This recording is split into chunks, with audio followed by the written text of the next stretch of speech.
Oh, dito kami nag-picnic.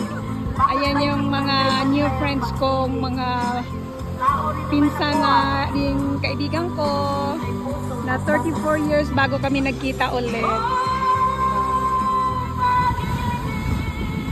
Ayan ang gusto kong nyug sa tabing dagat na nakahiga pa ganun.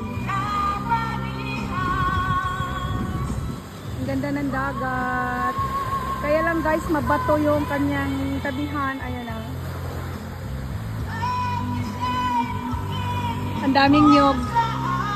Yan ang gusto ko sa dagat, yung tabing dagat mismo, tapos maraming puno ng nyug. Yan ang gustong gusto ko. Oh, di ba? Ang ganda tingnan.